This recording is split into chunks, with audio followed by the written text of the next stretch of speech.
interconnection costs, those are sort of embedded into our construction and permitting costs, I suppose. We're making some basic assumptions for our little hypothetical scenario here. We're assuming, and these numbers are very much subject to debate and question. There isn't a lot of history here in the United States for offshore wind, so a lot of this is very speculative in terms of what we're coming up with for costs. I took a stab at this by basically looking at some similar size onshore wind projects, taking some averages, and then trying to essentially extrapolate that to what might be representative of a hypothetical offshore wind project. So we're almost twice the total project cost here for the offshore wind. Not quite, but almost double. So we've got pre-development costs. Again, I'm not going to read through each line item, but you can see. Hey, Tony? Yep. It says cost per 2.5. This is total for 10 megawatts. Isn't it? That's correct. Thanks for clarifying that. That's right. This is actually what we're trying to say here is this would be the total all-in project cost to get the system permitted, installed, constructed, you name it, and turned on and operating. Okay.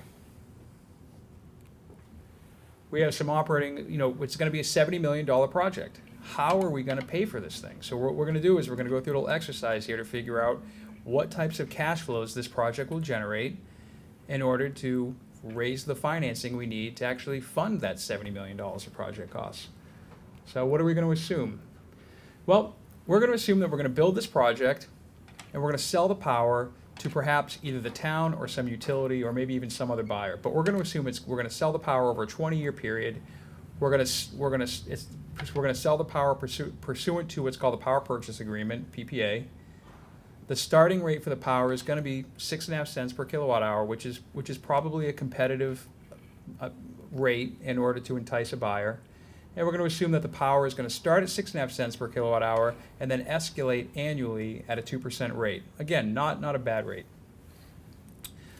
There's also going to be REC revenues. The project, as it generates clean energy, it's going to accumulate these items called RECs, Renewable Energy Certificates. That project entity that owns the wind facility is going to generate RECs, and then it can turn around and sell those RECs to some other buyer, usually a utility. We're going to assume the same rate on the RECs, 6.5 cents, which isn't a bad assumption either. I mean, again, some of these assumptions are subject to debate, but I think they're fair enough for conversation purposes. Again, we're going to assume that RECs kind of go up over time at a 2% rate. And there's also some de minimis, what we call capacity revenues here. And I just assume 5% of PPA revenues. I know that can vary a little bit as well. I think the main point is that the capacity revenues are there, but they're relatively de minimis. So those are your primary operating revenue streams. As far as expenses, again, a lot of guesswork going in here to a certain degree. I assumed a heavy amount of O&M, much more O&M per year than you would see in an onshore wind location. I also included much higher insurance costs annually and some other expenses to go along with it. These are your typical types of operating costs associated with a renewable energy facility. Again, these are much higher than what you would see with an onshore wind facility, but we do that because we expect we're going to have much higher operating expenses due to the fact that this system is offshore. Okay, so we generate our revenues, we pay our operating expenses. That creates what you call net operating income. Our net operating income is what we use to figure out how much debt we can afford, and how much debt we can afford tells us how much of a loan we could probably get from a bank to help finance this project. Here's a 20-year schedule of how the revenues get generated. And to the far right-hand column, you can see the amount of net operating income, or NOI. We figure out that NOI, and then we're gonna say, all right, how much debt service can we support? I'm making the assumption that we're going to go out and we're going to try and get a 20-year permanent loan from a bank at somewhere around a 6% interest rate, fully amortizing loan, and I'm going to try and underwrite it down to a 1.1 debt service coverage ratio. That's probably a pretty aggressive assumption on the debt service coverage ratio.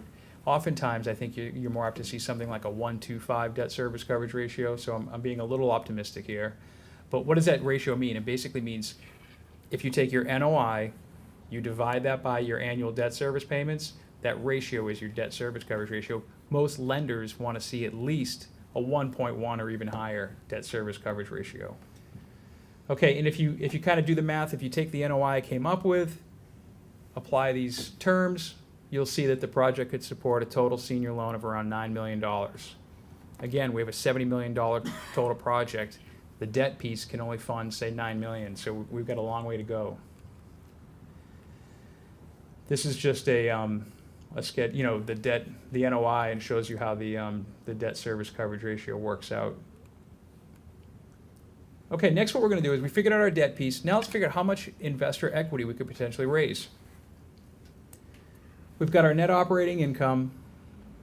We've got some interest expense on the loan. We've got accelerated depreciation for tax purposes. You get your tax losses. Those tax losses have value. As Jim mentioned earlier, the tax losses multiplied by the investor's corporate tax rate of what I'm assuming is 35%, provides that investor with a benefit that they can use. It creates a tax refund for them on their return. So we analyze the taxable income schedule to figure out what kind of benefit we can get from the losses.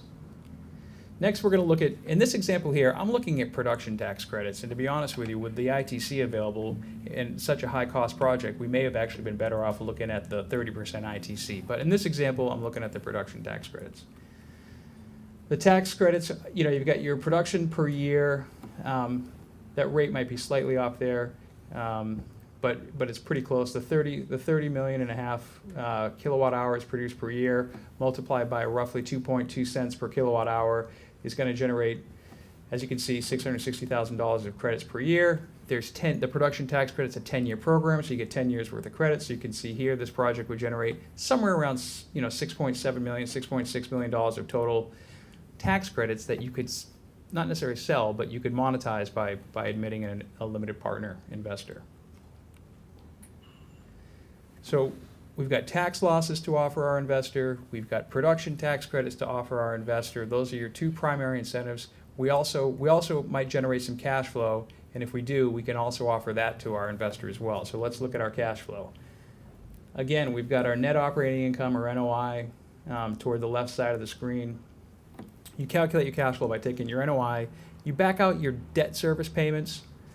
You can see your senior loan payments on that $9 million loan there. Take your NOI, you make your debt service payments, that gives you cash flow after debt service. We also have our developer in this deal. They develop the project, they charge the project a fee of roughly $10 million. They're not going to collect any of that fee when they complete the project. Instead, what they're going to do is they're almost going to loan their fee. They're going to perform development services. Those services cost money, but the project doesn't have the money when the project is finished completing construction, so the developer and the project make an agreement. The project is going to pay the developer that $10 million fee over time from cash flows that get generated from the project. So you can see here, you got NOI, you make your debt service payments, there's cash flow left over to make payments on your developer fee. After you pay off your developer fee, you can start providing your investor with distributions of what I call excess cash flow. And then anything left over after that can go to your general partner sponsor. You can see here, it takes almost 15 years practically to pay off the developer fee. You know, they're basically getting somewhere around $300,000, $400,000 a year. And then finally, when that developer fee finally gets paid off around the 15th year, the investor is going to start getting that excess cash flow. So in the early years, the investor is really strictly relying on the tax benefits of the losses and the PTCs. Then later in life, they start participating in cash flow. Okay, here's your investor benefit schedule.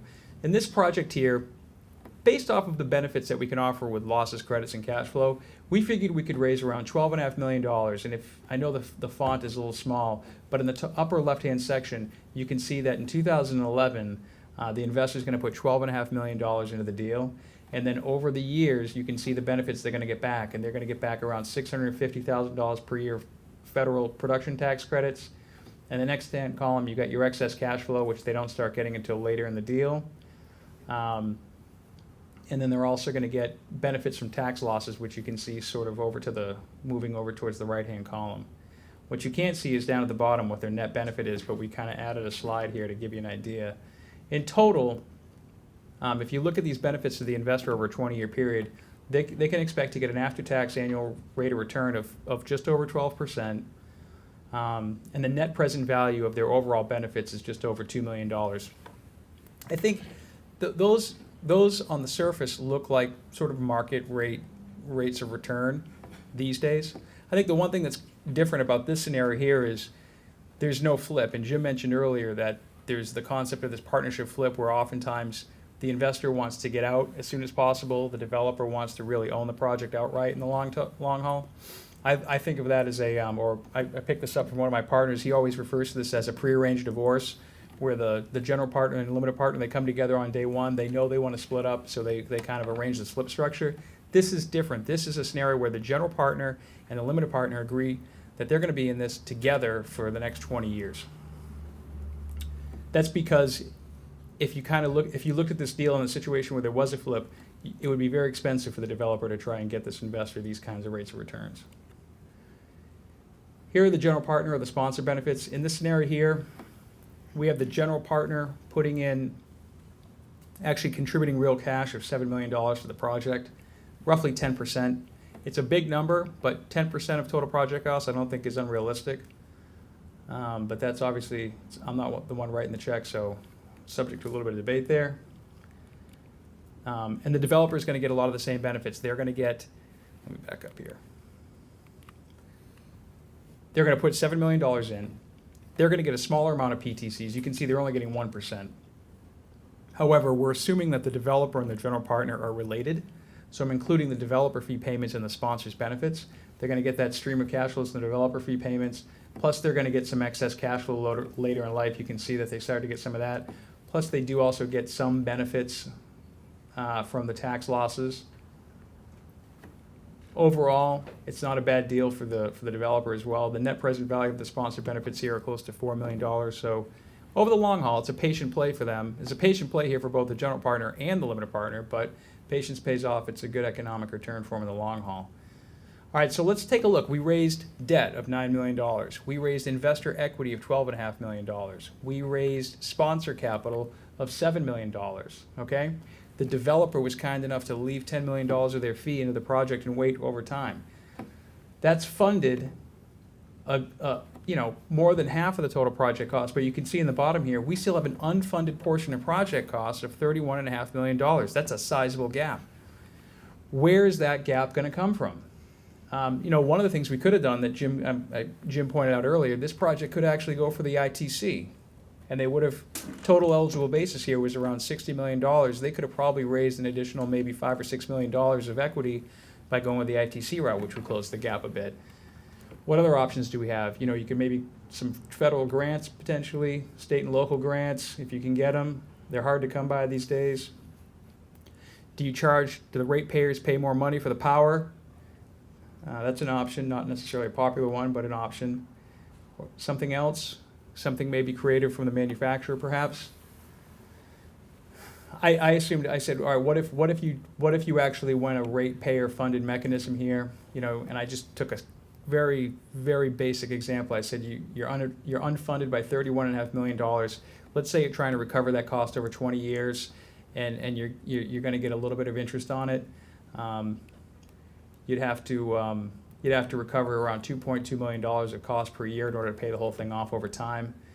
If you look at that stream of cash flows, if you wanted to consider raising the power rate, you'd actually have to raise the power rate by about 7 cents. So remember, again, we talked about setting the power at the beginning at 6.5 cents per kilowatt hour.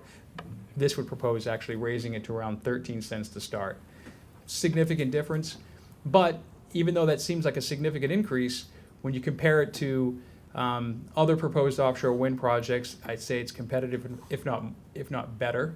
And it also kind of compares with some of your local solar distributed solar energy projects, or maybe some of your onshore wind distributed wind projects.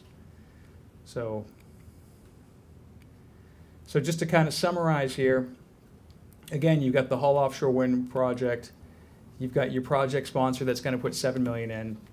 You're going to have your developer leave a fee of $10 million in, right? The investor's going to put 12.5. Senior lender's going to drop in 9, and then this other, we don't necessarily know where it's going to come from, but that's kind of the gap that we show there. And that's the. I'd love to take some questions if you have them. We should point out, this is just a framework to analyze. Probably none of these numbers are right, but it is the process you go through with every project to figure out what do you have to move to make it work. That's right. I think this is kind of step one. This is step one of saying we don't necessarily know exactly what the numbers are, but you got to start somewhere.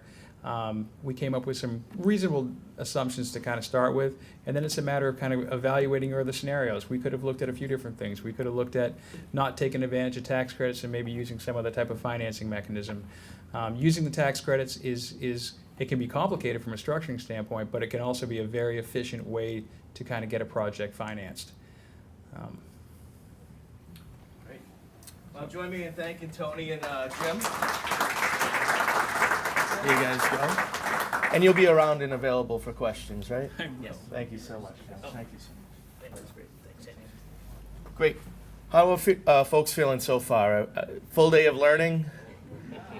Well, we don't want to hold you hostage. We do want to have a short break here, and we have 2 sessions left. So if we can keep this break to a 10-minute minimum, allow people to stretch their legs, grab a water or a coffee out in the hall, and be back in your seats we're going to change gears a little bit and speak to some of the other potential projects in Hull with tidal energy and solar energy. We'll spend about 45 minutes there, and then the last panel will wrap all of this up and final Q&A session, and then there'll be a networking event. You're all welcome to stay and stick around. And so if we can be back in the seats at 3:10, that would be great. Thanks.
Seagull, captained by Stanley King, and he was a great guy to go out on the water with.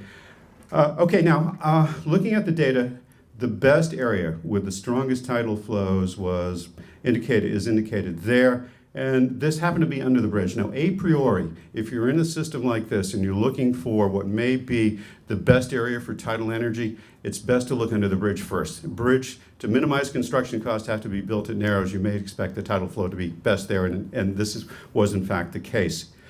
So what I'm going to show now are the average velocities averaged over each time that we made a visit to the site around the bridge in an area where you may be able to install an underwater turbine of depths greater than 7 meters but outside the navigation channel.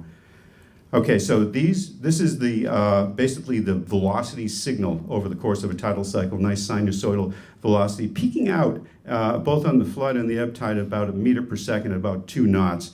And this is not high, according to the people that want to put turbines in. This is not sufficiently strong for the installation of an underwater turbine. But it so happened that we did the survey based upon my schedule, not with an eye towards how strong the tides may be during the particular tidal cycle we were doing the measurements. It so happened that we were out there doing the study during the weakest neap tide of the year, as indicated by this trace of the tidal heights at Wiscasset. So using a little bit of math in this tidal height time series, I was able to determine what the velocity distribution at this site may be over the course of a year, averaged over the course of a year. You get this chart here, or this bar graph here, and basically more than 50% of the time, the velocity is going to be greater than 1 meter per second. Now, in consultation with our buddies at Ocean Resource Power Company, ORPC, this is on the edge of being a flow which would be commercially viable for energy extraction with an underwater turbine. So again, it's a go at this step. Now, step 3 is evaluating the site. Is the site amenable for the installation of an underwater turbine? Is the bottom flat enough, deep enough, and hard enough? Those are the 3 important questions, and this calls for side scan surveying. And my colleague at the Chewonki Foundation, who actually funded part of this study, twisted an arm of, I forgot his name, but is at the Maine Department of Marine Resources to do a side scan survey. It was carried out on April 5th, 2011, a little more than a month ago. Covered most of the FERC area, including our hotspot. And here I show, just as an example, the velocities of one of our surveys during the maximum flood tide overlaid on the bathymetry. And it's this spot here that it seems to be, from the viewpoint of the depth distribution and the hardness distribution, suitable, and in the velocity distribution, suitable for the installation of an underwater turbine, at least according to our pals at ORPC.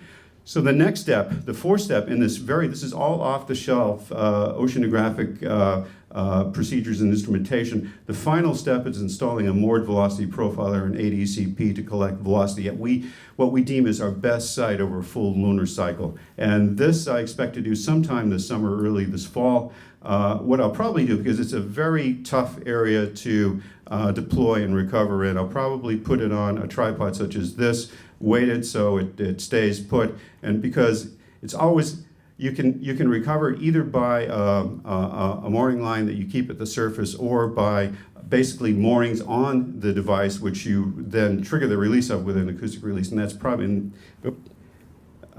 these are located right here, and that's probably what I'll do, and this is something we'll do this summer. So just to fast forward to the conclusion, so what I propose is a 4-step process to cost effectively evaluate the tidal power resource in any particular area.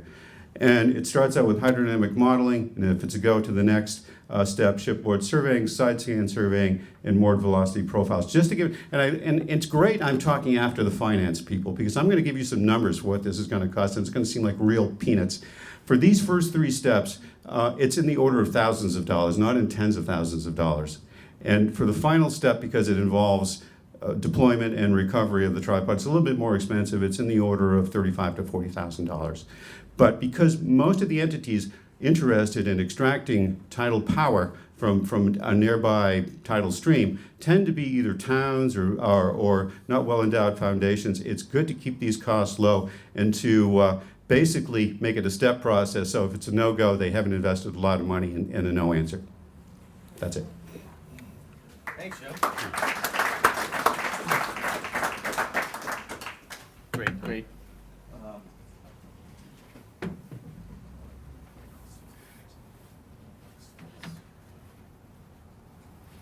Which one do you want, Mark?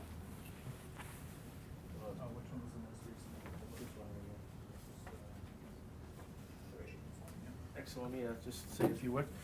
So our next speaker is Martin Wozniak from UNH. We met Martin, who came down to some meetings we had at Northeastern University, going on almost 2 years ago now, right? With a professor there, Alexander Gorlov, and he has a device called the Gorlov helical turbine, as the name implies.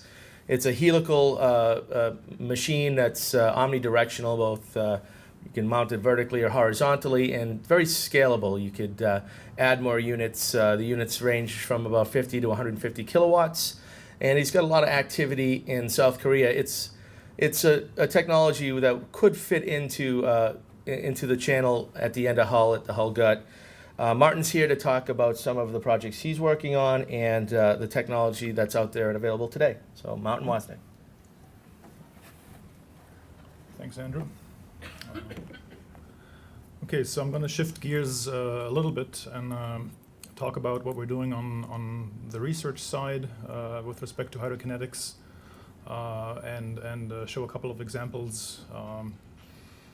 So it's more of an engineering presentation, but there are lots of pictures in it that give you an idea of the environment that we're working in and the devices that we're in the process of scaling up to something that's useful for utilities.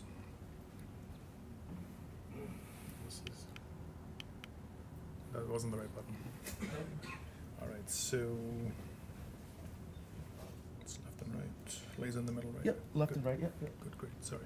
Okay, so here's a well-known wind turbine, land-based, and when we put this in the water, it looks something like this, a bit more robust, not quite as large a diameter. On the left is an example has been in the East River off of Manhattan, actually Roosevelt Island in New York, and on the far right is a schematic of a plant that was deployed in Northern Ireland by MCT. That's a CGen project. That's actually about a 1.2 megawatt dual rotor unit, so that's already utility scale grid connected. And then in the marine hydrokinetic arena, a turbine that was dismissed a couple decades ago by wind development is seeing a bit of a renaissance. It's the vertical axis or cross-flow axis turbine. It has some advantages, some drawbacks. One drawback was, one good thing was that the generator could be at the base of the turbine. A drawback is that you still have to build a tower to get up to high winds in the atmospheric boundary layer. In the marine environment, it's seeing a renaissance in different shapes. The most promising of which has a helical blade configuration to actually get around the pretty severe torque variations as this turbine rotates, which led to structural fatigue on these turbines very quickly. So here's one of these Gorlov turbines. This is actually in the Amesbury River about 4 or 5 years ago, and this was the first installation in South Korea. And here's one reason why these turbines are being considered again in wind. You can make your turbines bigger and bigger and bigger, and you just go higher and higher, which is good because you get higher up into the atmospheric boundary layer. You see higher velocities, higher resource.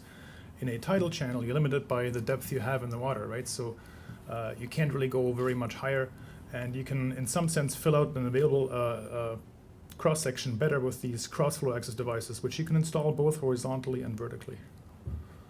And there are other constraints about, submergence with respect to, say, cavitation or interaction with the bottom boundary.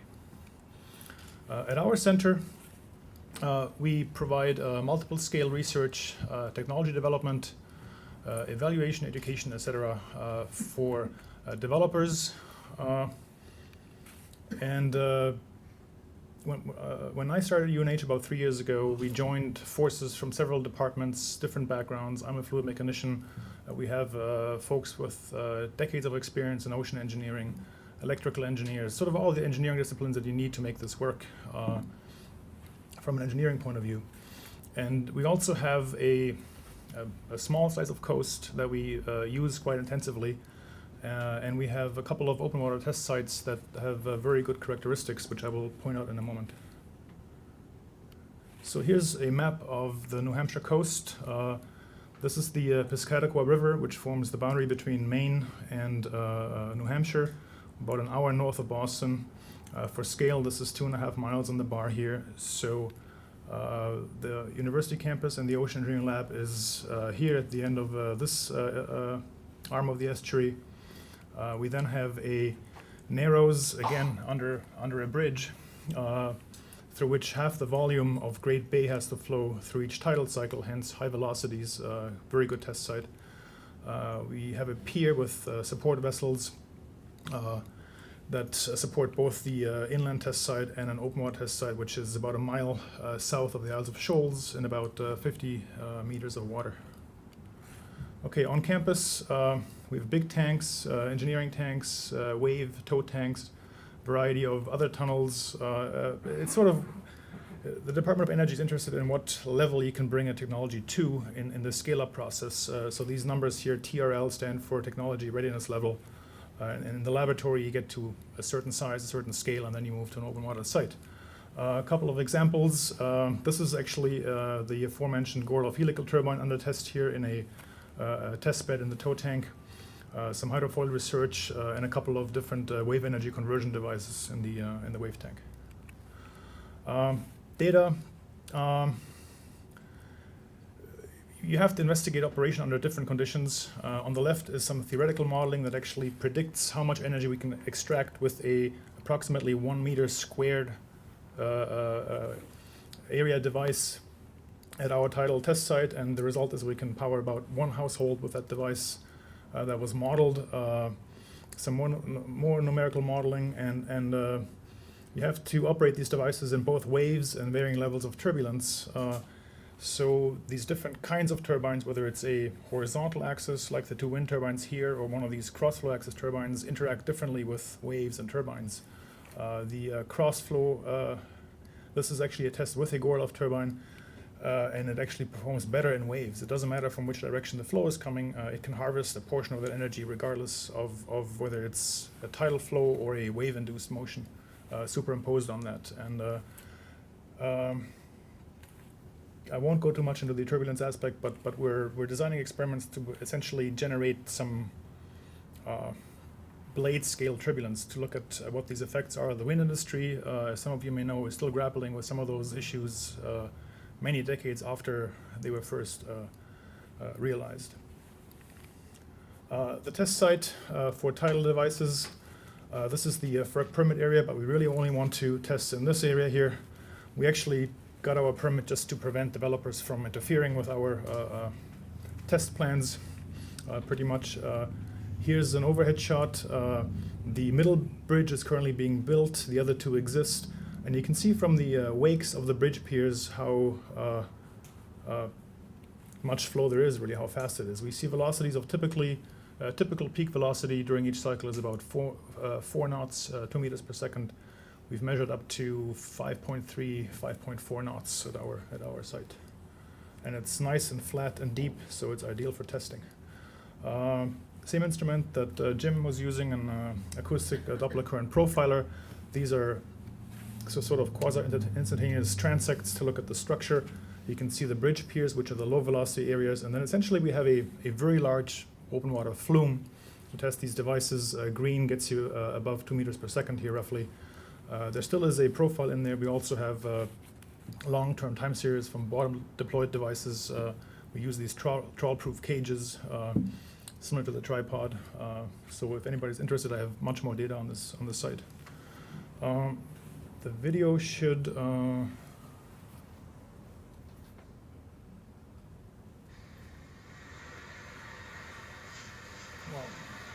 it sort of plays, right? So something is moving, yeah. So this is our test site right here, about 200-foot wide bay. You see about 4 knots of current here. Let's just keep moving. And Okay, so far we've deployed off of a smaller test platform that was first deployed at the site early 2009. It's a 35-foot pontoon, and we initially deployed vertical axis turbines. We currently have a grant from the Department of Energy to build a much larger platform. This is a 65 by 34-foot platform to deploy much bigger turbines. It should be ready late this year. There were some delays in routing funding through, but we're still on track for a late 2011 deployment, going through detailed design. Quick picture of our site with the turbine being deployed. We don't grid connect. We have a load bank right here, so we essentially run an open water space heater. You know, as doing research, you don't always think about that final bit, and you don't always have to, but ultimately you do have to grid connect. So far, our work has been able to steer clear of that, but that only gets you up to a certain technology readiness level. Beyond a certain stage, you definitely have to incorporate that. And the testing is really kind of boring if nothing goes wrong. You just sit on the barge and not much happens. If things do go wrong in this environment, you don't recover gracefully. We've had both happen. We've had tests that were like this, sunny day, you know, we're just picnicking on the barge, and we've had tests where things started to go wrong, and then we had to abort, it's quite easy to float with the 2 meter per second current. Doesn't seem all that fast. It's another thing to keep things in place at this current and keep them operating in a certain way.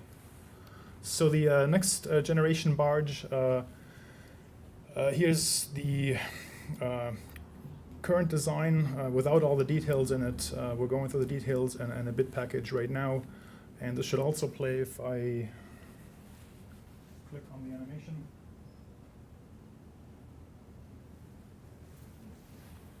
So we have a sort of dual cage system. The bottom cage is developer defined. We essentially provide a bolt pattern to the developers, and then that can be partially raised and then pivoted out to do work on the device and redeploy it again the same way.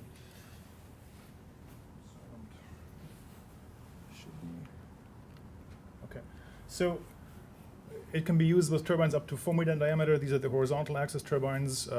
The cross flow axis Gorloff types up to 5 meter length, 3 meter in cross section in diameter, or up to a 7,000 pound thrust or drag force for ducted devices. And this is the mooring configuration. We have about a 20-degree mismatch on incoming and outgoing tide at the site. The offshore site was originally developed for aquaculture.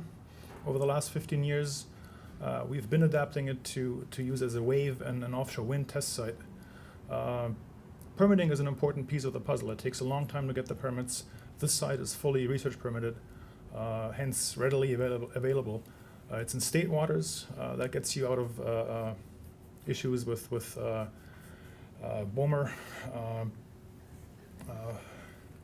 the federal departments, etc. And the mooring grids we had deployed to have survived storms for a good number of years, and all the data is readily available and can be applied to wave and offshore wind work. This is a 90-meter offshore wind map. You can see we're right in sort of a class 4 to 5, about 8 to 9 meter per second wind at this height. A bit lower if you deploy scaled models, obviously. And these are the things we've started to work on. It relates to the floating platform wind turbines that are no longer rigidly bottom mounted, simply because the depth is too great for that. So anything at depths, say, greater than 60, 70, 80 feet. And we've started to work on some buoy designs, and actually over the last year or so gotten into numerical modeling on this quite a bit. The expertise you need to do this kind of work is related to a lot of things that are common in ocean engineering disciplines. One is you have to be able to design and deploy mooring systems, and these are actually instrumented moorings right up here that record data and transmit to shore, and we also have an in-house FE code that allows for very large displacements between these elements and these cages. A typical example of a scale-up, you start very small in the tank with a tiny model, and then you go through phases, you make it bigger and bigger until you get to the final structure. This is an 84-ton feed buoy that was deployed for open ocean aquaculture. So, to sum it up, our two sites, the open water test sites are, for one, a tidal site, which allows us to deploy turbines up to 4 meters in diameter, and an offshore site, which can be used for both wave and wind energy projects. And unlike starting from scratch to do this, the existing infrastructure we have and the data we have reduces lead times for developers and the cost of demonstration of these projects. So we think these are very cost-effective open water sites. And the ultimate goal is to get high enough fidelity data to actually validate numerical models that DOE is working on. We're currently in discussions with DOE to validate the reference models, the numerical models in open water deployments at the site. To go one size larger in tidal deployments, as you can see, 4 meter doesn't get you very, very high up there. That only gets you into the, say, at our velocities at the site, maybe 60, 70, 80 kilowatt per turbine range. The next size up would be a site that we're also involved in, which is the Muskegon Channel site in Massachusetts. We're working with UMass Dartmouth to actually look at deployment alternatives at that test site. And last slide. So we've worked with about, I would say, half a dozen or so companies on projects over the last 3 years, but it's always very rewarding when you get students involved. So this is the result of a 9-month-long senior design project. The students designed, analyzed, wrote code to develop rotor and generators and everything for this turbine. This is a 5-foot diameter hydrokinetic turbine that employs a novel direct drive generator that can axially vary the spacing between magnets and coils. So there's quite a bit of stuff inside this rotor, hence the cone is quite large. And they also designed and deployed this tripod hydrofoil deployment structure, and here it is being mounted and deployed for the first time. That was last week. Thank you.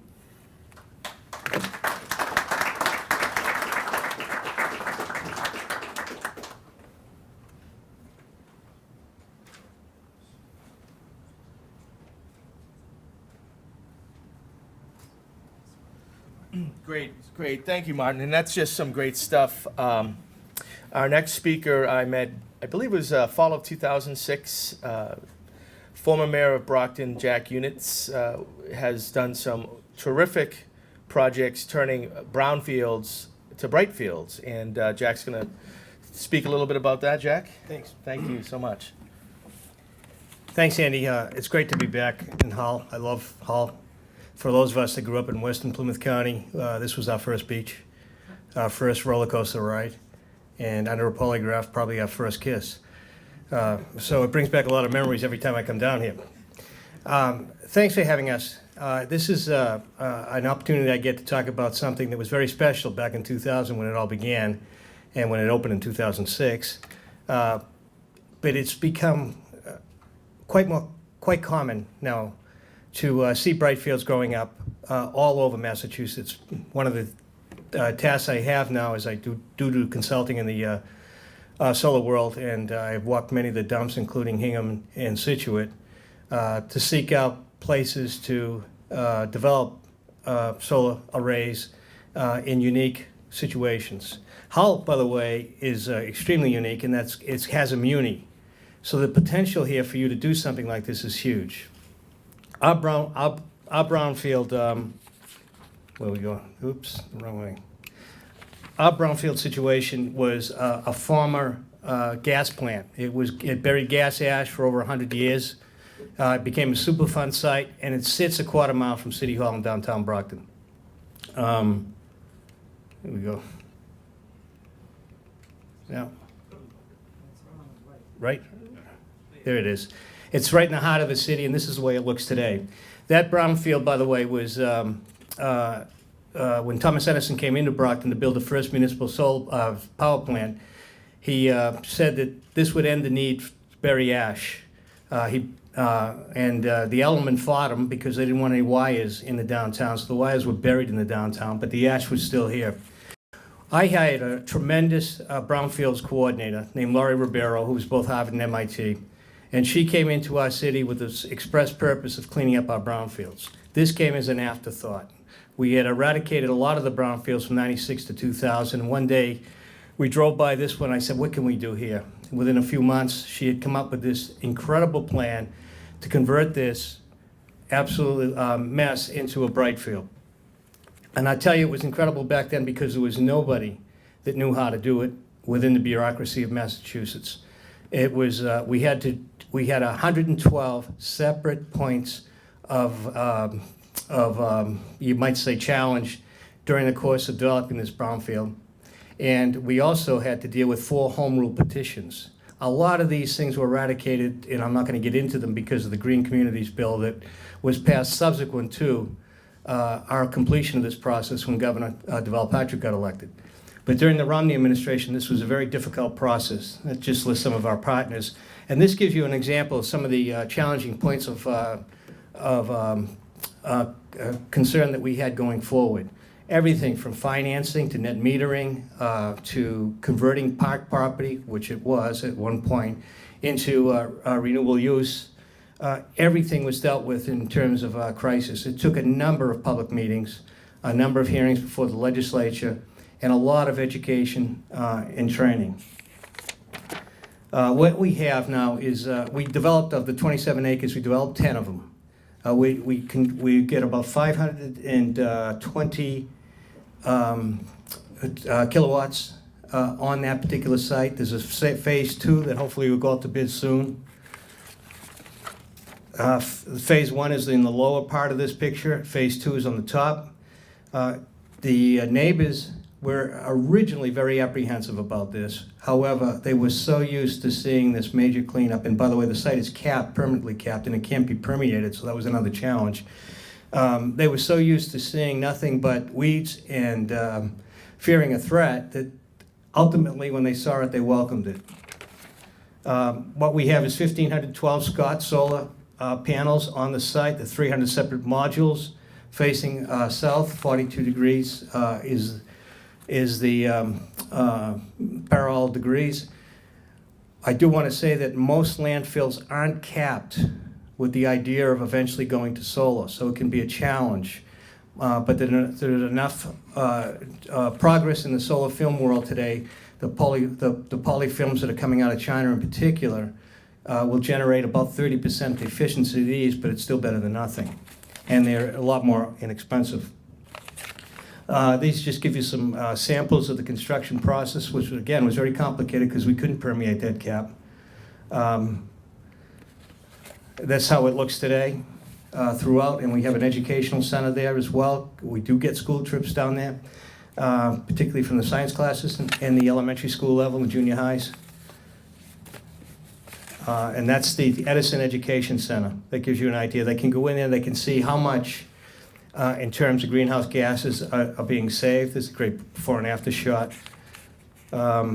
This is, remember, it's only half meg, so we're powering about 77 homes. In our case, we write it off the equivalent of powering our police station and a city hall.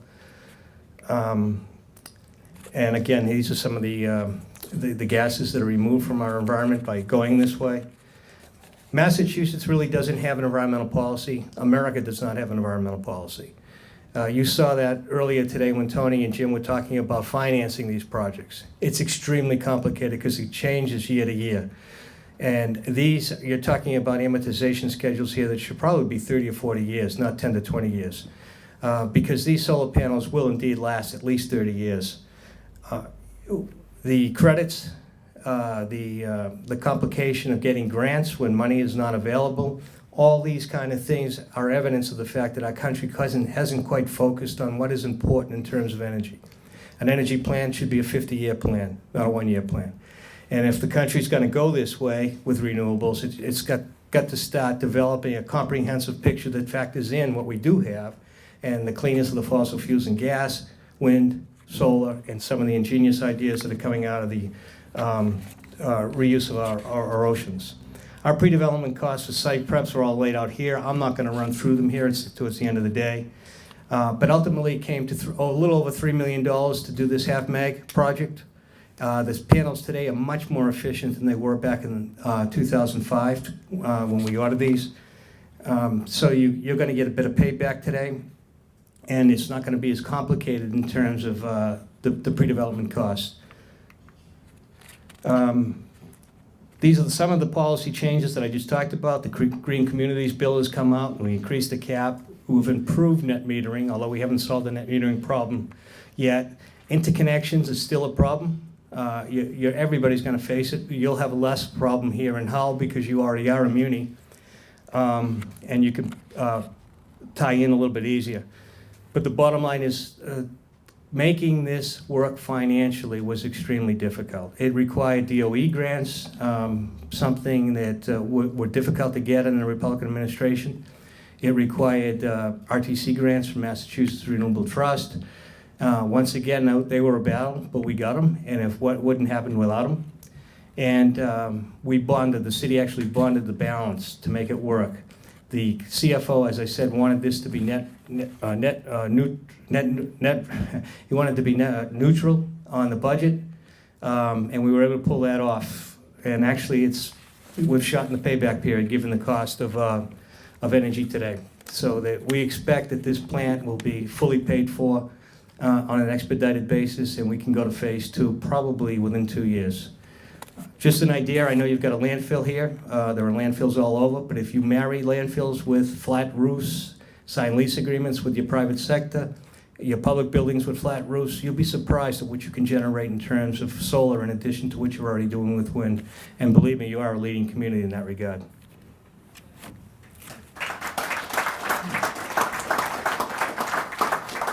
Great. Thank you so much, Jack. We do have time for one or two brief questions. Anything too complicated, or you could certainly find these gentlemen. Hopefully, going to stick around afterwards to our little networking reception downstairs. We're going to kick that off at 5. So, do you have something short, Malcolm?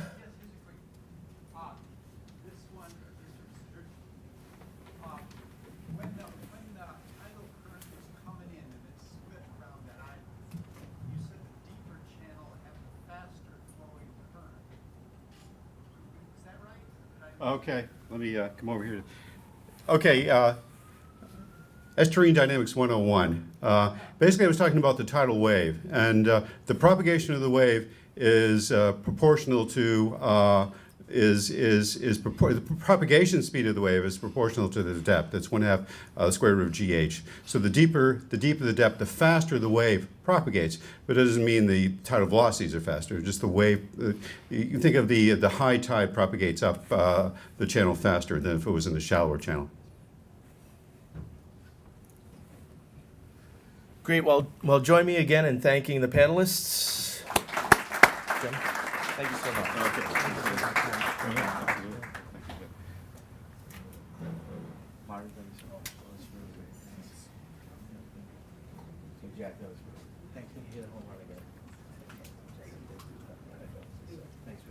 Great. Yep, Forrest, want to get your panel going, and to Jim, I think we're going to need an extra chair. Okay. We're going to move right into the next panel, which is wrapping it up. We could probably use both. I think they really fixed them. So we have 4 panels back there. Well, it's true. I suppose I can. How you doing, Hills? You don't have a...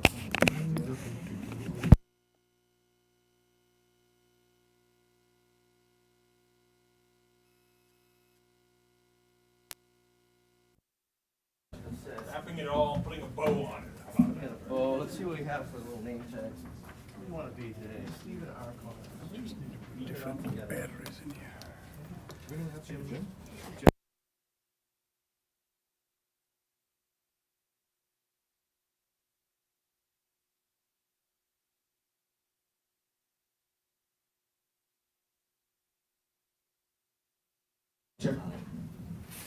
So no one is standing here now? No. Well, then let me. Oh, I see. I didn't know you had so many. Well, well, if you're all talking there, I take this away from here. Just need to know. Otherwise I have no sound. Well, actually, no, I'll take that one. I'll take that one. That'll work? No. Well, I mean, I can just put No, it. if you don't want to talk from here, then I put my microphone in the middle of the table. Then I get your sound, okay? You all talking from here, as you say? Yeah. Yep. Yeah? Then, second. I'm just trying to minimize the passing the mic around. Yeah, yeah. Go ahead. And I'm just going to. All right, well, while we are getting electronics in order here, I'm Forrest Milder. I am a partner at Nixon Peabody, which is a law firm here in Boston. You heard from my partner Jim Duffy before. And we are reprising, and adding one person, but we are reprising some of the experts we've had, and these are truly, these are the experts. So immediately on my right, of course, is Jim Manuel, who's a professor at UMass Amherst. Next to him is Niels Bogan, right? Niels Bogan, who is a program director for renewables at the Massachusetts Clean Energy Center. And all the way over on the right is Stephen Connors, who's the director of the analysis group for the regional energy initiatives at the MIT Energy Initiative. I can tell you that I went to MIT, so at least I get to sit on a panel with people like this. What we mostly wanted to do is to address some sort of basic issues about bringing it all together and then to field your questions. So the idea here would be to get your feedback on, things that you'd like to understand better, things that you still are, left having as questions. One of the things that I thought about in the course of the presentations today, there were terms of art and terms of jargon and so on. And if there is anything that people were wondering what a phrase meant, a term meant, some of the ones I wrote down, and don't be bashful, but for example, the term nacelle was used earlier today. Does everybody know what a nacelle is? Or would people like to hear what that is? Hands, okay. We heard RES, we heard REX. Direct drive was mentioned. Does everybody know what a direct drive wind turbine is? Or would people like to hear what a direct drive wind turbine is? Yeah, I'd like to do that. Okay. Does somebody want to do that, or should I do that? Whatever. Why, hey, Forrest, why don't you take a crack at it and we'll let you know. Yeah, how we'll you take do. pot shots. Pop quiz that- for all these MIT grads. That's right. The notion here is that you've got your wind turbine, which has these great big blades, spinning at a relatively low rate of speed, but in order to generate the velocity of movement that you're going to need in order to generate electricity, you're going to have to get something spinning a whole lot faster. And so you go from the low rate of speed that the wind turbine is spinning, but it of course generates a great deal of force because the turbine blades are so large, to getting it down to something that's smaller and spinning really, really fast. And you would normally think of that as taking a gearbox. So you start with a big wheel that touches a smaller wheel that touches a smaller wheel, and eventually you get to something small that's spinning really fast. It's no different than if you've seen the inside of a clock. And where everybody's seen the things that are spinning really fast, and in fact the minute hand, the second hand spin a whole lot slower. And so the notion is that a direct drive is in an effort to eliminate all of those extra gear wheels, to try and come up with a technique whereby the single motion of the wheel, of the turbine blades, directly drives an inner wheel, and you don't have so many moving parts. Obviously, as you've heard earlier in the course of today, the concept of something breaking down in the middle of the water is that much more expensive to repair. And so the idea is fewer moving parts are going to give you less to break down, and that's obviously a very desirable thing. Did I do okay? I'd call that putting it all back together. Okay. Yeah. But Yeah, I mean, another way to phrase that is just the inverse of your car. So your engine puts out a high RPM with the engine under the hood, and it goes through the transmission, a gearbox, to get it down to the slower speed of your wheel. Here you're doing it in reverse. And so it's got a lot of gears and things like that, a lot of things that can break. And so direct drive means that you eliminate that, but you eliminate it by having a new kind of generator that tends to be much higher in diameter to generate the same amount of electricity you want, but with the shaft going into it at the speed at which the rotor rotates. Does the blade spin faster in direct drive? no, I don't know. No. Yeah. No. Another term we heard was capacity factor. Does everybody have a sense of what that is? Or okay? Good, that's an important one. The things, I wrote down a handful of questions here that I thought we might talk about. One of the ones that I think has come up again and again and again in the course of today was a comparison of the European economic model with the American economic model. In America, we favor tax credits and grants and private ownership and a lot of things that really do not fit community wind as well as we might like. And so I thought it would be useful to hear each of the panelists talk about how they think the European model might fit us better or not fit us better, as the case may be, so. Is this working? It's on. Hello? Hello, There you okay. I'm happy. I actually have strong opinions on this. So this is, you didn't set me up, but yes, there is a model that is used pretty widely in Germany. It's called the feed-in tariff approach. And basically, they use that in opposition or instead of what's the renewable energy certificate approach or credit approach, which is common here, and also the tax credit approach. The feed-in tariff basically is a rate set by the government to compensate for power that's produced by whatever the source of energy is. The rate is set at such a level that people will do things pretty quickly. So there's all this discussion that we heard earlier, which was very detailed on the investment tax credits and production tax credits, becomes irrelevant. So for a land-based project, you're roughly in Germany, roughly in the order of 9 to 10 cents a kilowatt hour. For an offshore project, it's roughly in the range of 18 cents a kilowatt hour. For photovoltaics, it's roughly in the range of 45 cents a kilowatt hour.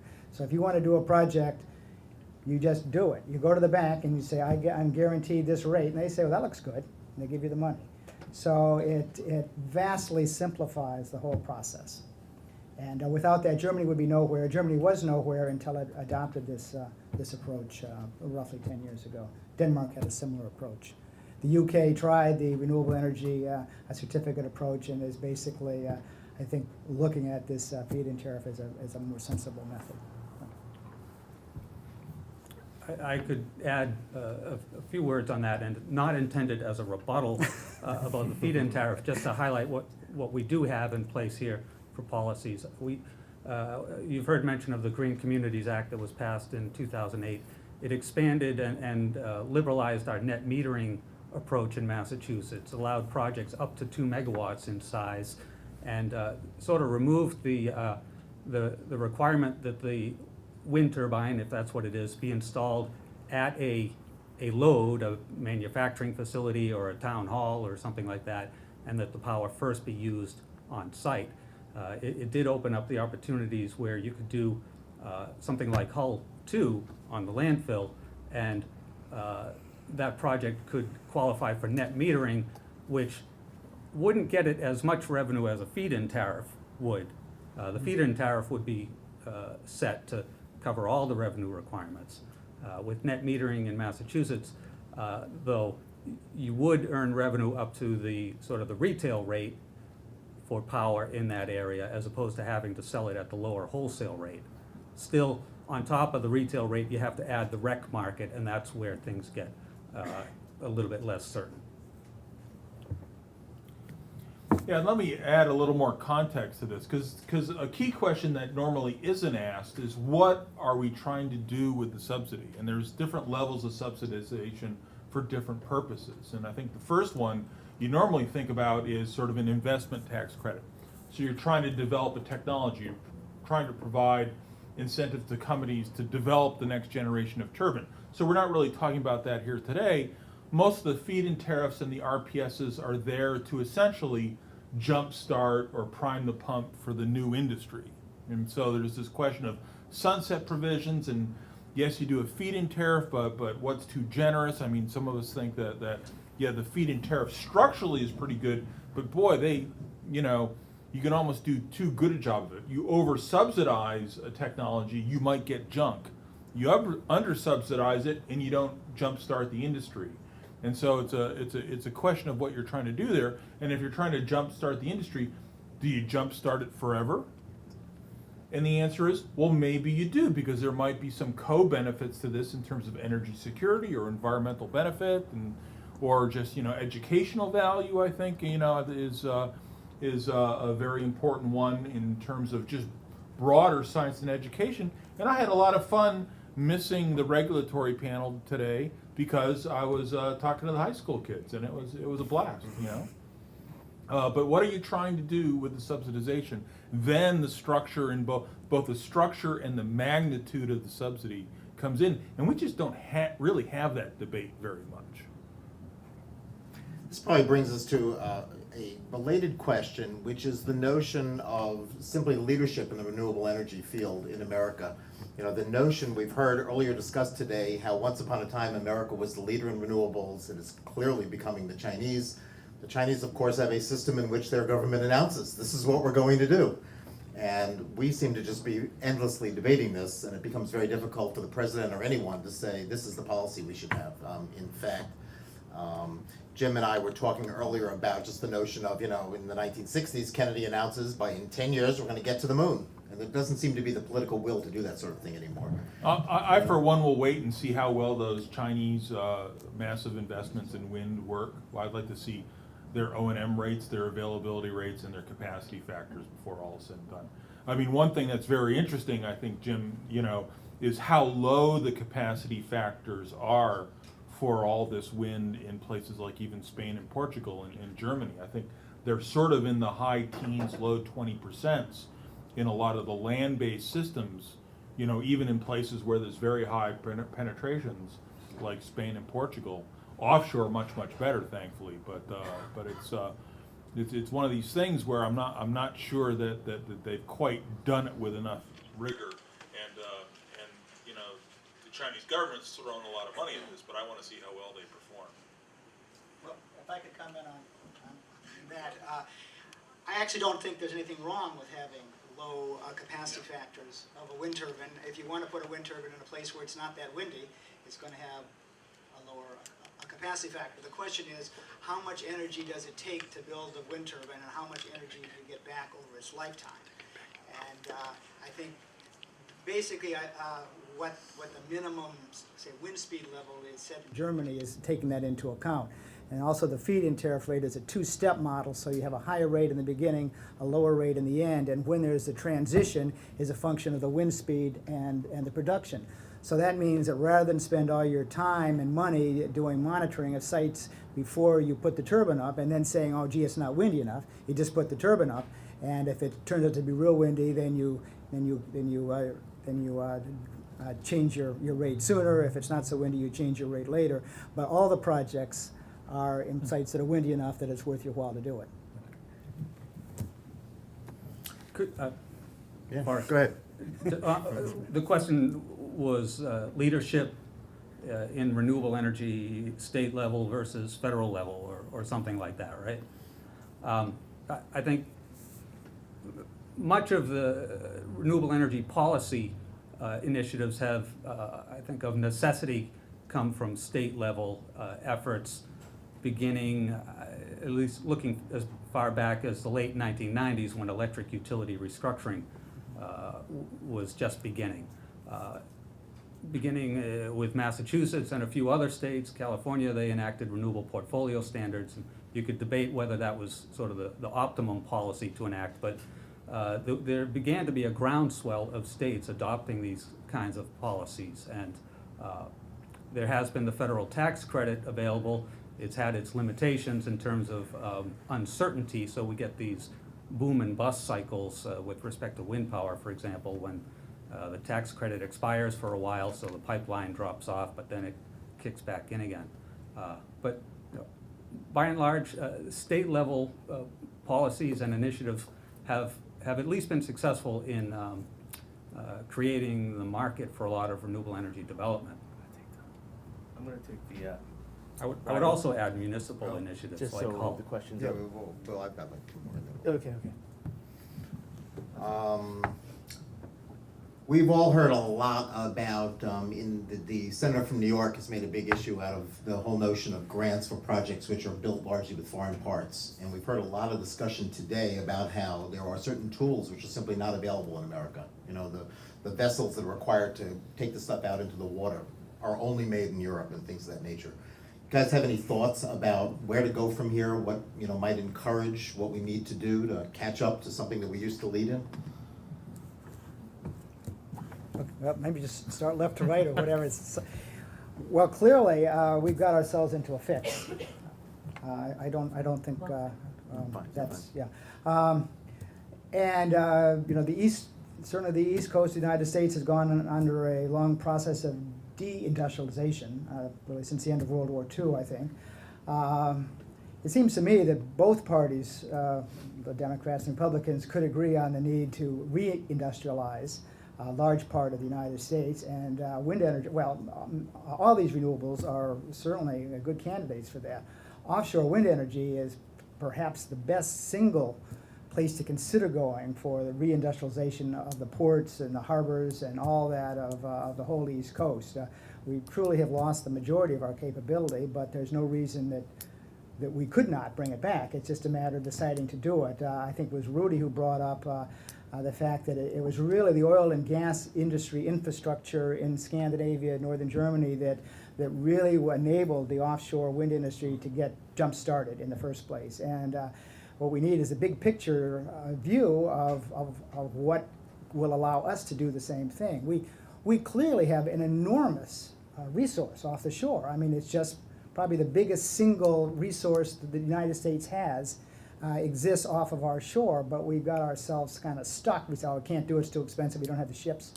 Well, it's a matter of saying, well, let's go do it. We talked about the space program, that really is it. And somebody has to say, let's go do it. It's going to cost more, but once we do it, it will cost less. And I've been in this business long enough to remember that onshore wind was prohibitively expensive in the 1970s when I was a graduate student. People said, that's ridiculous. Nobody would do that. That makes no sense. But people kept going, and looking today, obviously there are plenty of spots that it makes total sense, even without the subsidies. So. I'm not going to go too deep on this particular topic. I don't dare. It's over my head. But I might just say that the manufacturing and the the economic activity that goes along with that is important, but that's not the whole story. There's a lot of other economic activity through installation and operation and support over the long term that has value, and then the benefits of the clean renewable energy itself. Yeah, I agree with Jim. But remember, it's a question of what do you import, what do you do domestically, and then this question of who owns it. So I think it's somewhat of political hyperbole to say that it's foreign-owned companies. Most of these companies are global companies. They're not German companies or Swiss companies or Norwegian companies. I think we've seen, just the fact that Cape Wind got its permit and Siemens is now in Massachusetts and they're going to do a lot locally. Would it be nice that they did more locally? And I think we see, particularly with the land-based systems, all the investment in R&D centers as well as manufacturing, a lot of foreign companies or foreign headquartered companies doing the business to meet the U.S. wind power need in the United States. And so, yes, it would be nice if the companies grew here or we formed them, but the question is, where does the business happen before where the profits flow? And it'd be nice, but we're not going to get back to a leadership position unless we slingshot some of these activities or through innovation eclipse them, which I think is one that often gets overlooked. Probably not a big opportunity in wind. It's still fairly fundamental fluid mechanics and what have you. But there is some ideas of some innovative offshore technologies, different design parameters for offshore wind technologies, from floating platforms to higher speed downwind two-bladed machines that we've seen artist illustrations of for decades, and whatnot. So it's a tricky question, but the more you do, the more you're going to be able to do at home. Let's bring it back to Hull. There are two aspects of this. We spent most of the day, of course, talking about figuring out the kind of facility that's required, what the foundations look like, the permitting process, the financing process, and so on. Two things that I think we take away from this. One is what are the educational lessons that have been learned here that can be applied elsewhere? And two, where do we go from here? You know, what are the next steps, and how to act on what we've done so far? So, Could I take a first cut at the second part of that question? Sort of the where would Hull go from here? I think we've heard clearly today that Hull has a lot of advantages as a potential site for some sort of offshore wind project. We've also heard that there's a gap, a funding gap of, you know, if you did 4 turbines and on the hypothetical example, you know, $31 million. Well, I work for the Massachusetts Clean Energy Center. We're a public agency. We collect funds from electric utility customers and use it to support various projects like wind projects. But that gap exceeds our annual budget by a substantial degree. So, you know, that's something a little more innovative than just something like a state grant is going to be needed for that. But we've seen that there's a very receptive and experienced host community. The state level government is very supportive. The wind energy and offshore wind energy sector is very well established here, even though we don't have the first project built yet. Those are very attractive ingredients for some type of project. Maybe a manufacturer wants to field test a wind turbine in a nearby location.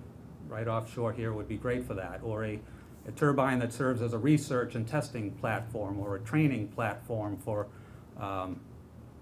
for safety operations on offshore wind, which is an important factor, or workforce development, things like that. There's a lot of great opportunities there. We just need to figure out how to capture them.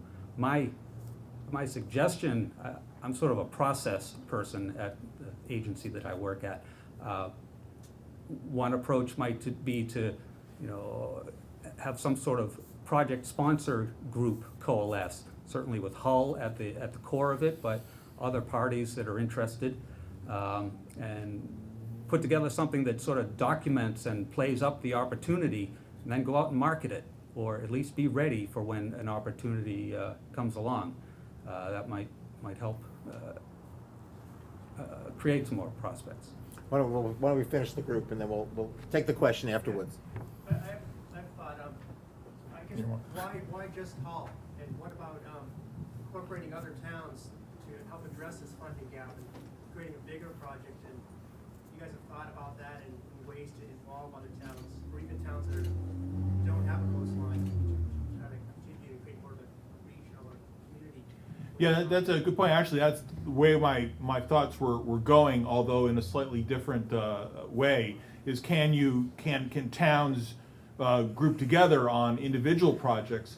The other thing, and it is this question of the chicken and the egg, is Hull has taken a leadership position in on-land wind turbines that you now see them popping up all across the state now, which is wonderful. Can the offshore wind project in Hull be a similar thing? And what we've seen from the presentations here is it's a quite a bit bigger scale, and it's quite a bit bigger industry development. And so how do we think critically, either teaming with towns or at least getting enough projects in addition to where the Hull project is the first of many in a stream of projects, such that you see the development of the offshore wind construction and maintenance industry here. And it's one of these really tricky things, and it's also true with training people to be workers in this industry. You can't be too far behind and you can't be too far ahead, or else your timing is off. And then you can deal, and with that, then some innovative solutions on the financing pop up as well. Just to follow up on that a little bit and some of the earlier comments, there's a big question: is what can be done next? 4 turbines was picked because clearly it looked better that the economies were such that as you had more turbines, the cost per megawatt was less. We stopped at the limit of 15 megawatts because the focus was Hull per se, and the size of the grid would admit 15 megawatts, maybe a little more, but probably not more than that without major upgrades. So that's kind of why the upper limit was reached. There's no reason in principle you couldn't actually have a bigger project. It's still not huge. The Copenhagen project I mentioned that was our original inspiration was 20 turbines. Those were 2 megawatt turbines.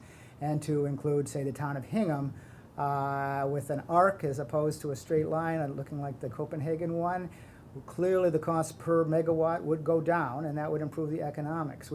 We do, no matter what, have the issue with the infrastructure that we don't have and the ships and the vessels, and any first project is probably going to cost more than we want it to. So the question is, can you get big, or do you have to be as big as Cape Wind to kind of build your own infrastructure? Or do you want to start small? And again, since Hull already has a good start in a certain area, they could imagine kind of going back to the one turbine idea. Yes, that will be very high cost per megawatt, but the total cost would not be a huge number. And we'd also looked at the idea, and this could be part of that, is having a research platform offshore that could be kind of used as the first step in a stepping stone of maybe 1, maybe 2 test turbines, maybe more, maybe it could keep growing. Again, if you have the vision, then you can start small. So I think there's a number of things that we can do, or that Hull can do. One of which is not to stop. You keep going in some way with permitting. If you just stop altogether, then it can be really hard to restart. But do something that's doable in the stepwise fashion. While we have the experts up here, we wanted to take questions from the audience. Does anybody have?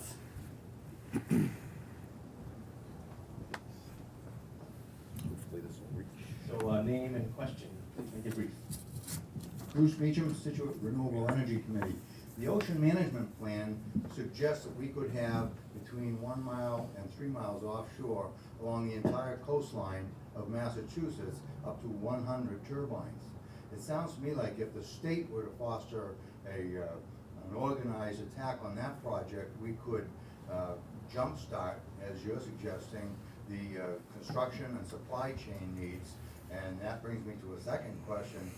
Why are we letting the Fall River Shipyard, which used to build aircraft carriers and super tankers, sit there and be a parking lot for damn work? Who's going to answer that one? No, you agree. We agree. No, not on the Fall River portion of it. I think the industry will it'll pick the right places for doing the site work that makes sense. But on the Mass Ocean Management Plan, it did set up a structure for a number of smaller, say I think up to 10 turbine offshore wind projects in each of a number of regional planning areas. Something like that could proceed. The economic challenges for these small projects, I think, are still somewhat daunting. If some projects could be aggregated, that would help.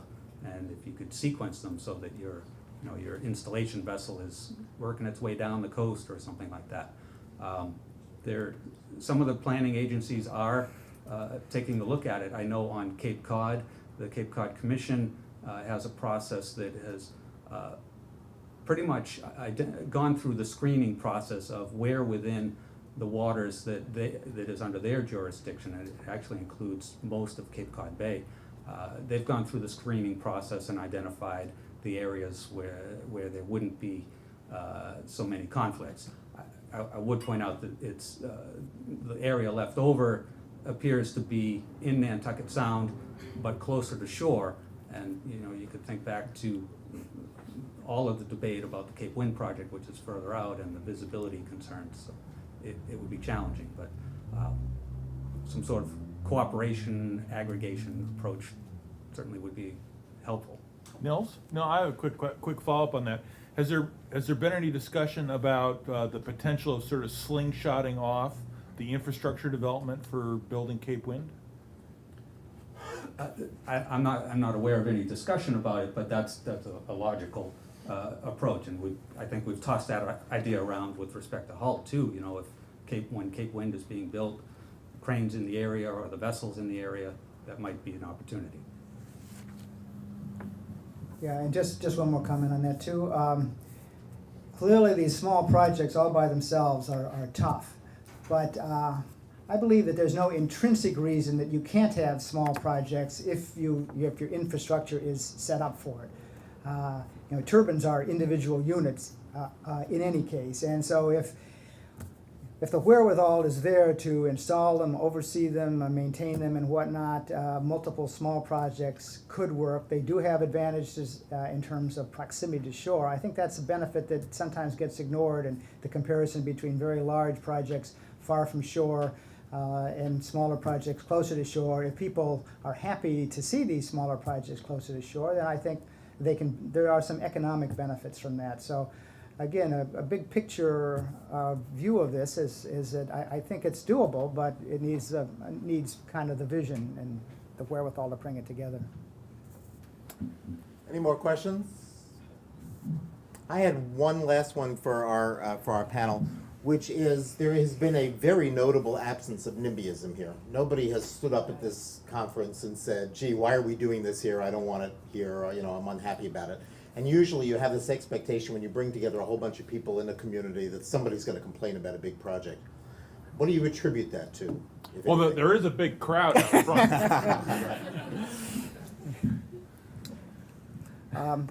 Well, from my perspective, again, not being from Hull, but having come to Hull for many, many years, that a huge part of it is that Hull has a municipal electric utility.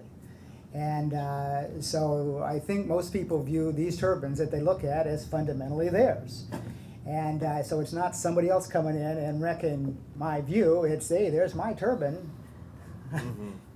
saving me some money at the moment. So I think that's a big part of it. And of course, it's been quite a process. And they got used to the first turbine, and now they got used to the second turbine, and the rest of the turbines are going to be in the water. It's something to look at. So, other than that, I don't know. Yeah, another aspect of that is there's a long-term familiarity with wind power in Hull, going back to, you don't have to go back to the salt drying activities, but the first smaller wind turbine out at Windmill Point installed in 1984. I think that actually operated for closer to 15 years, and so there was some familiarity. And then with Hull 1 and Hull 2, that helps a lot. Yeah, I mean, NIMBY, I think, is probably one of the biggest long-term challenges. It's due to the distributed nature of renewables. And it's actually probably one of the shadow reasons why we like offshore, is you can put it further offshore, then that's good.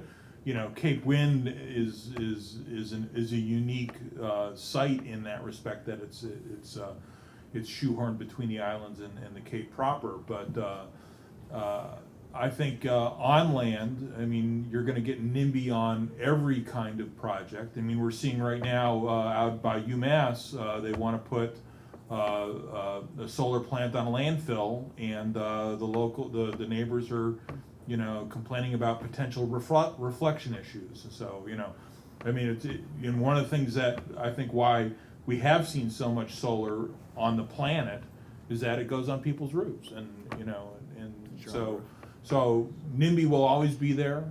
No matter how good wind and other things are, you can do it wrong. You can be too close to people's houses and get flicker. We've got that documentary that I think was at the Boston Film Festival last week. What, Windfall or something like that? Mm-hmm. Go find it. It's a very amusing. I wouldn't quite call it. It's a snippet. It's not a trailer, but it's essentially.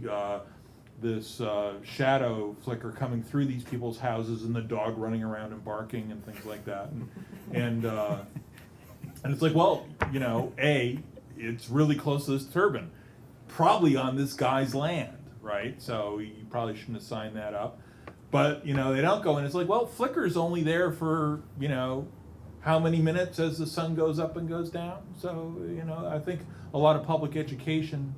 Mm-hmm. The more renewables that are out there, the more you'll have reasoned NIMBY, but you have to do it well. And offshore gets you away from a lot of these issues, particularly for large-scale deployment of wind power. I think as much as it's nice to have a few wind turbines here and there on land, to get large percentage of wind power, you're going to need a lot of turbines. And in places where you don't have the wide open spaces, large agricultural lands or desert lands, offshore looks much, much better. Any more questions? I don't know where the microphone is, but.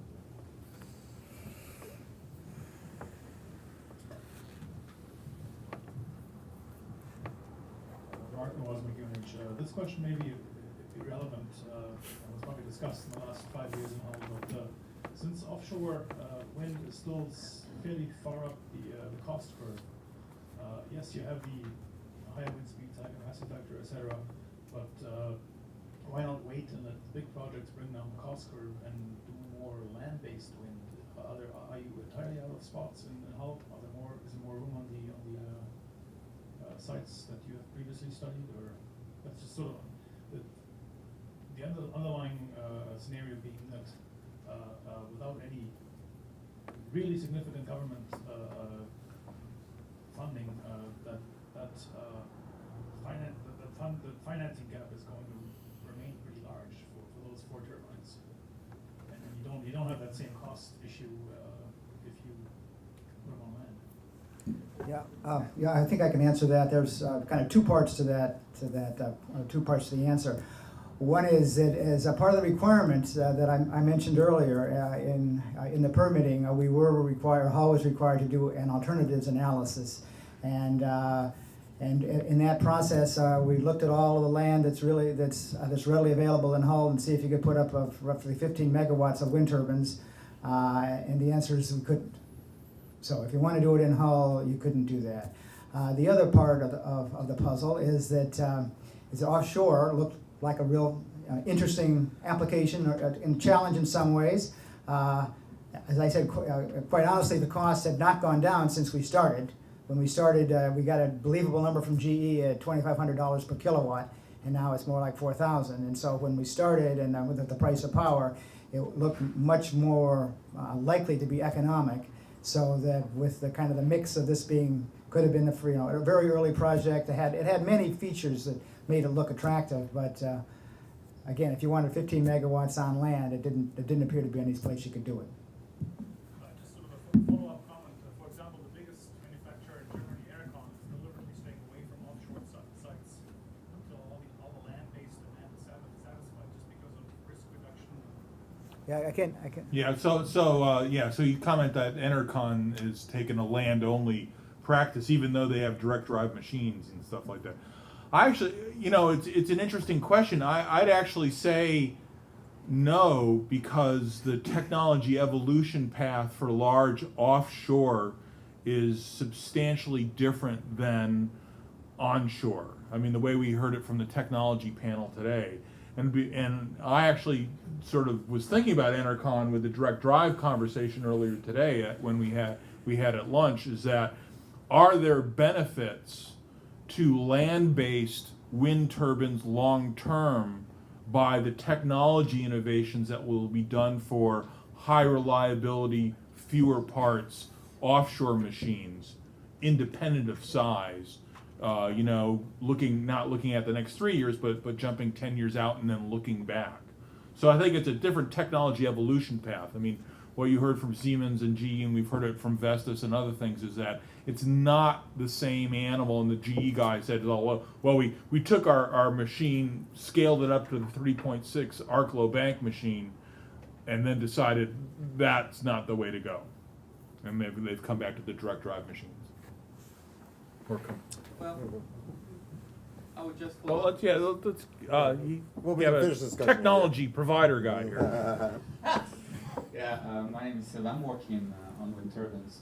So how about the options? And instead of, I don't know if there's been any study, instead of having 3 or 4 wind turbines of 2.5 megawatt, having one of 6 megawatt or something like that offshore. Perfectly good idea. Yeah. Maybe somebody just come in? Can I throw in on that, Bill? as being intimate with the project? As Hull has chased this project over time, we started with a fairly large research area, and as you go through the permitting process, that area shrinks because, we find out in one corner the lobsters really love each other a lot. so we can't put turbines there, and another area, the geology just doesn't quite work, and so forth. And so we're kind of at the stage now where we say, okay, we started with a concept of trying to do 4 with a particular generation model.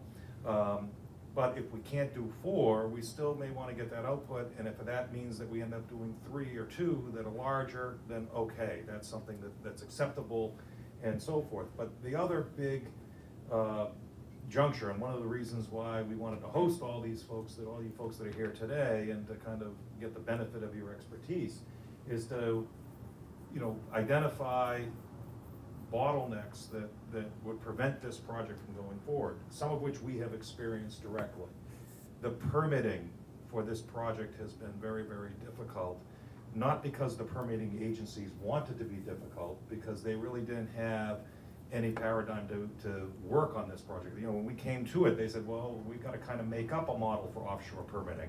We know what it's like to do a big project, you know, Cape Wind, but this is a dramatically different project than Cape Wind. It's a small project, it's near shore, there's different considerations. So the permitting agencies, federal, state, have all been very supportive, but they've also had to kind of figure out, well, what are the right questions to ask?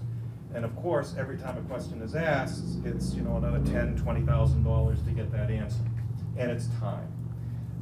And then the other issue that was identified in it, which, you know, I know Rudy spoke to directly, which is there's just a fundamental infrastructure issue in the United States. It's not a technology issue. You know, what's clear is that, you know, technologically you could locate turbines a mile offshore or 50 miles offshore, and you can get that electricity back to shore. There's a cost to do it. But this isn't an issue that people don't know how to make offshore wind turbines. It's really, you know, how can you build them cost effectively? And until that, you know, some of the bottleneck issues are resolved, I think it's going to be difficult for anybody to do small nearshore projects or medium-sized projects offshore. So until there are US-based ships that know that they are scheduled out for the next 3 or 4 years because there's that workload ahead of them, nobody's going to invest $200 million to build the ship. I mean, that's just a fundamental issue. So if private sector is not going to do that, well, maybe, you know, the feds have to do that, and so say that's just a cost of jump-starting this industry. That's a form of subsidy to get the industry going. And the permitting piece is being worked on actively. You heard from the keynote speaker this morning, Steve Clark, that the Commonwealth of Mass, you know, has assembled all sorts of folks, and they're doing some legislative things to try to cut the permitting process and to get, you know, to make sure that it's not a 5 or a 10-year process to get permits in hand, but it's somewhat quicker. So Hull is very, very open to alternatives, and we're very, very grateful for the fact that many of you in the room have been offering some ideas for alternatives. That's been very, very beneficial for us. We, as a community, as it was referenced earlier, have embraced sustainable energy as a way of moving forward. Right now, 15% of our load is produced by the 2 turbines that we have. We would like to be 100%, you know, either offshore wind or a combination of wind and solar and whatever it may be. And you have a community here that doesn't have the not my backyard mentality, in part because of what Dr. Manuel said. And we did that very consciously, for instance, on Hull Wind 1. We told the kids in the high school, in the school system, elementary school and middle school, that every time you look at a street light, we want you to associate that with Hull Wind 1. We had kids walking around town, you know, looking at the lights and saying, yeah, the windmill is powering that light. We needed that connection. They had a strong bonding to Hull Wind 1, for example. They actually had, when Hull Wind 1 showed up on site, the bleachers were full of kids cheering as the thing went up.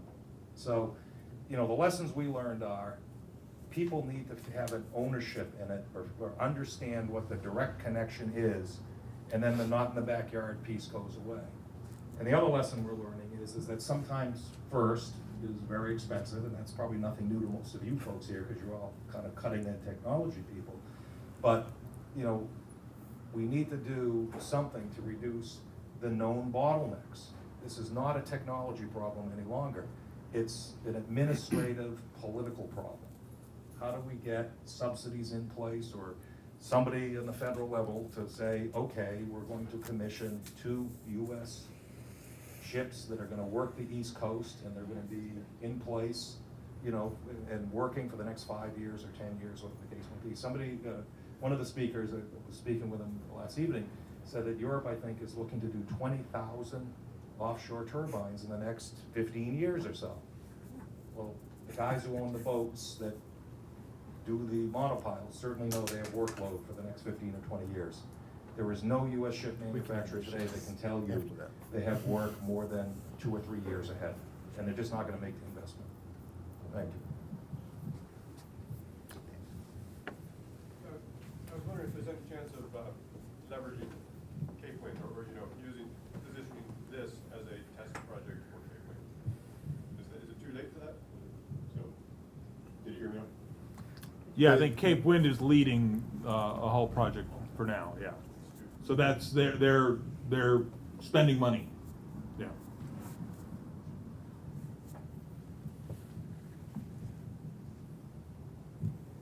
Tom Sebastian, UMass Wind Energy Center. Just to mention off the other point, you said there are approximately 20,000 offshore turbines in the pipeline for Europe. That's what we heard. Is there any reason U.S. companies couldn't build ships to take advantage of that need in Europe? And now that their ships are built, hey, we can use them here? I mean, is there any reason Europe can't use American ships?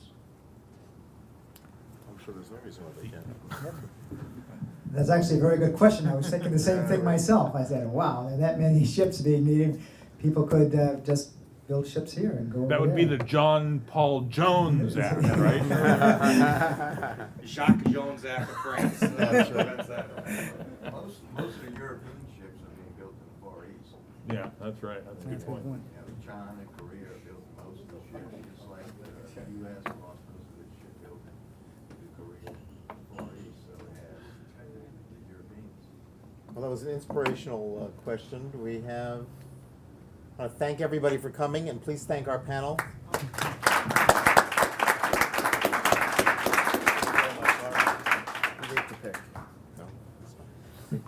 I don't need any more heads. Steve, you've got one. I've got one already. Great, thank you, folks. Why don't you stay on up here as we wrap up today. I want to thank all of our speakers and presenters, especially those who came from far away, across the seas, to join us.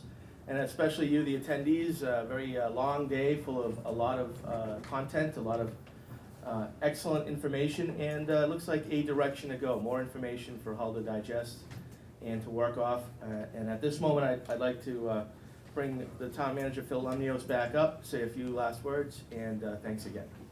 Andy, where do you want people to put? We'll collect them downstairs, and if you could just announce that there's network reception. Okay.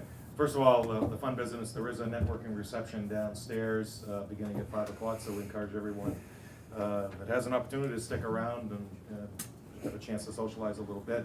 On behalf of the Town of Hull, we really do want to thank you. We know that your time is very, very valuable, and you've been very, very giving of, and the panels have been very, very giving of their knowledge. So we really want to thank you very much. We hope you have enjoyed this event. The sun is finally out, so you'll be able to get some beautiful sunshine perhaps for a little bit. And thank you again very much. Thank you.